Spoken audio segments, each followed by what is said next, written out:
திவ்யா அவர்களோட வீட்டுக்கு ஏகப்பட்ட மூட்டைகள் வந்திருக்கு அப்படின்னும், அத பார்த்து திவ்யா பயங்கரமா ஷாக் ஆகியிருக்காங்க அப்படிங்கிற தகவல் தான் சமீபத்தில கிடைச்சிருக்கு. என்ன நடந்திருக்கு அப்படிங்கிறது தான் இந்த ஒரு வீடியோல நம்ம பார்க்க போறோம். பிக் பாஸ் சீசன் 9ஓட டைட்டில் வின்னரான திவ்யா கணேசன் அவர்கள பத்தி சோசியல் மீடியால ஏகப்பட்ட விஷயங்கள் வெளியாகி வந்துட்டு இருக்கு. குறிப்பா அவங்க டைட்டில் வின் பண்ணதுக்கப்புறம் அடுத்தடுத்து அவங்க என்ன பண்றாங்க? அவங்களோட லைஃப்ல என்ன நடக்குது? அப்படிங்கிறத மக்கள் இன்ட்ரெஸ்டிங்கா பார்த்து வந்துட்டு இருக்காங்க.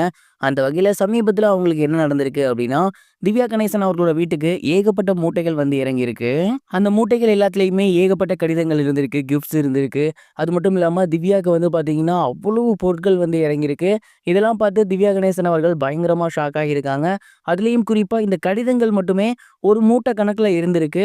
அண்ட் அது எல்லாமே பார்த்தீங்கன்னா, ஃபேன்ஸ் வந்து அவங்களுக்காக அனுப்புனது. முழுக்க முழுக்க நீங்க வந்து பிக் பாஸ்ல ரொம்ப சூப்பரா இருந்திருந்தீங்க. உங்களுக்கு பிக் பாஸ்ல யாருமே இல்லன்னுலாம் நீங்க ஃபீல் பண்ணீங்க. அப்படிலாம் நினைக்கவே நினைக்காதீங்க. உங்கள வந்து எனக்கு ரொம்ப பிடிக்கும். நீங்க வந்து எனக்கு ஒரு அக்கா மாதிரி அப்படின்லாம் நெறைய பேர் எழுதியிருந்திருக்காங்க. நீங்க ரொம்ப சூப்பரா ப்ளே பண்ணதுனால தான் இன்னைக்கு உங்களுக்கு ட்ராஃபி கிடைச்சிருக்கு. இதுக்கு முன்னாடி ட்ராஃபியே கிடைக்கலன்னு சொன்னீங்க.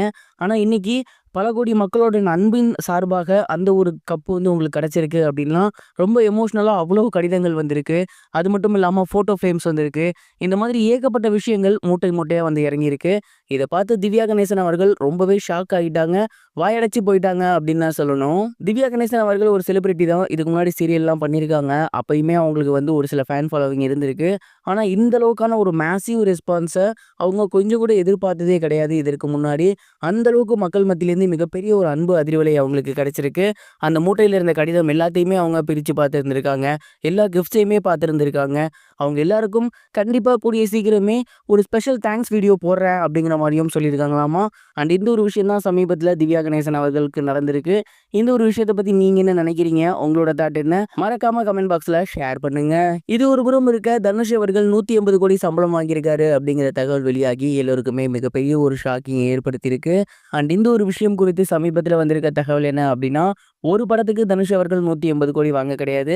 கிட்டத்தட்ட 3 படத்தோட சம்பளத்த தான் 180 கோடியா அவரு வாங்கியிருக்காரு. சமீபத்தில ஐசரி கணேஷ் அவர்கள் தனுஷ் அவர்கள அடுத்தடுத்த படங்கள்ல புக் பண்ணியிருந்தாரு. கிட்டத்தட்ட அவரோட புரொடக்ஷன் கீழேயே தனுஷ் அவர்கள் 3 படம் பண்ண வேண்டியதாக இருக்கு. அதுல சமீபத்தில கர படத்தோட ட்ரெய்லர் ரிலீஸ் ஆகியிருந்துச்சு. அடுத்ததாக அவரு மாரி செல்வராஜோட சேர்ந்து மிகப்பெரிய ப்ராஜெக்ட் ஒண்ணு பண்ண போறாரு. அண்ட் அது மட்டும் இல்லாம தனுஷ் அவர்கள் வட சென்னை படம் இருக்கு இல்லையா? அதோட 2வது பாகத்தையும் ஐசரி கணேஷ் அவர்கள் தான் எடுக்க போறாரு. இந்த 3 படங்களோட ப்ராஜெக்ட்டுக்கும் தனுஷ் அவர்களுக்கு கிட்டத்தட்ட 180 கோடி சம்பளமா கொடுக்கப்பட்டிருக்கு. அப்படி பார்த்தா ஒரு படத்துக்கு கிட்டத்தட்ட 60 கோடி அவரு சம்பளம் வாங்கியிருக்காரு. அண்ட் இந்த ஒரு விஷயம் சமீபத்தில வெளியாகி சோசியல் மீடியால ரொம்பவே வைரலா போய்க்கிட்டு இருக்கு.